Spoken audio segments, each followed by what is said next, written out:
Après des semaines de pression internationale, Israël a donc annoncé aujourd'hui une pause tactique quotidienne de ses opérations sur plusieurs secteurs de la bande de Gaza pour permettre donc à l'aide humanitaire d'être acheminée à nouveau dans le territoire où la population est littéralement affamée.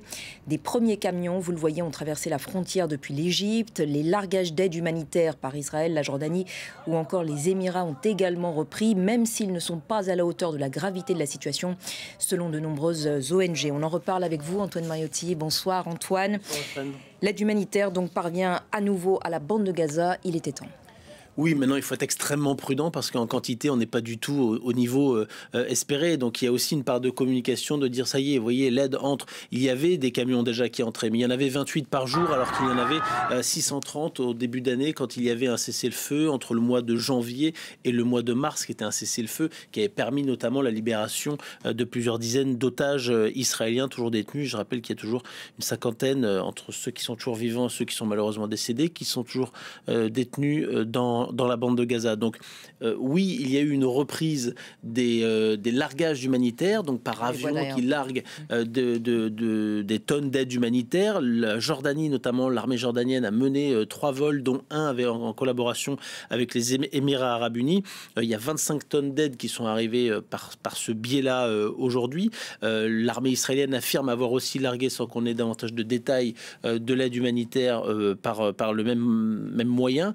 Et vous avez en effet des premiers camions qui arrivent par l'Égypte. Maintenant, on n'en connaît pas suffisamment le détail pour dire que si c'est intéressant, utile suffisamment ou pas. Ça l'est forcément pour les quelques personnes qui pouvoir en bénéficier, mais les besoins sont tellement gigantesques qu'il faut faire attention à ne pas tomber non plus dans l'opération de communication que fait aussi le gouvernement israélien. Donc c'est très important, mais on va entendre Benjamin Netanyahou, le Premier ministre israélien justement, qui s'est exprimé sur ce sujet. L'ONU invente un prétexte et un mensonge à propos de l'État d'Israël. Elle affirme l'aide humanitaire n'est pas autorisée à entrer, mais il existe des couloirs sécurisés. Il y en a toujours eu, mais aujourd'hui c'est officiel. Il n'y aura plus d'excuses. Nous continuerons à nous battre. Nous continuerons à agir jusqu'à atteindre tous nos objectifs de guerre, jusqu'à la victoire totale. Alors, il y a toujours plusieurs versions sur une histoire, mais le moins que l'on puisse dire, c'est que l'armée israélienne, sous les ordres de Benjamin Netanyahou et du gouvernement, n'a rien fait pour faciliter la distribution d'aide de l'ONU. Elle l'a au contraire complètement mise de côté en disant que ça ne fonctionnait pas et que concrètement, il travaillait directement avec le Hamas. Il dit aujourd'hui qu'il n'y a plus d'excuses, mais c'est aussi eux qui ont fait en sorte que ce soit par une fondation privée américaine très désordonnée pour que cela puisse fonctionner. Et puis, vous avez le chef de la diplomatie britannique qui s'est exprimé après justement les événements que l'on a expliqués ensemble, le début du largage d'aide humanitaire et de premiers camions supplémentaires qui entrent, mais qui dit que c'est extrêmement loin d'être suffisant pour, je cite, soulager les besoins de ceux qui souffrent désespérément à Gaza. Donc on est encore une fois très loin du compte du côté de l'ONU et des ONG. On estime que c'est certes une étape bienvenue, mais qu'encore une fois, ça ne doit être qu'une étape avant d'avoir un flux d'aide constant et pas simplement une potentielle opération de communication en espérant que ça ne le soit pas pendant quelques heures ou quelques jours. Et signe en tout cas que la pression internationale fonctionne ?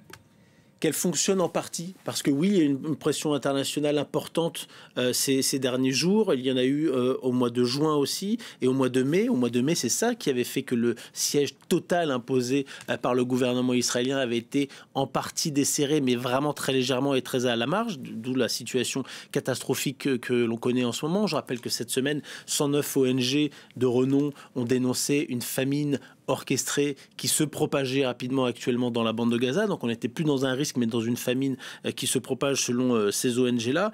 Et donc oui, vous avez une pression internationale qui permet là qu'il y ait un petit peu plus d'aide.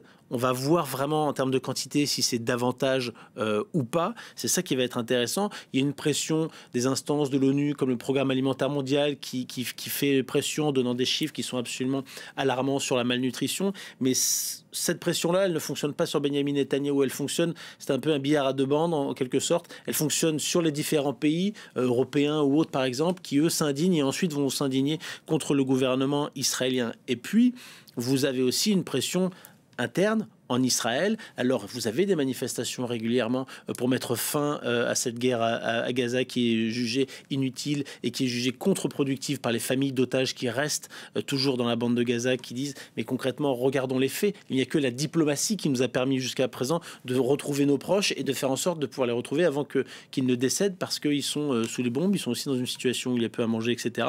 Et qui sont de toute façon dans des tunnels du Hamas, qui est une abomination depuis bientôt 2 ans, rappelons-le tout de même. Mais vous avez aussi une pression, parce que cette pression-là, elle est entendue, mais elle n'est pas vraiment écoutée par le gouvernement israélien. On voit bien que ça ne change pas sa position, que c'est davantage la pression internationale qui peut fonctionner. Il y a aussi une pression qui peut à un moment donné peut-être jouer, c'est le nombre de soldats israéliens qui meurent à Gaza quasiment chaque jour. Il y en a encore 2 de 20 et 22 ans qui sont tombés au combat hier dans la bande de Gaza. Ça fait monter à 462 le nombre de soldats israéliens qui sont morts depuis le 7 octobre, c'est-à-dire un tiers du nombre de décès le 7 octobre lors de ces terribles attentats.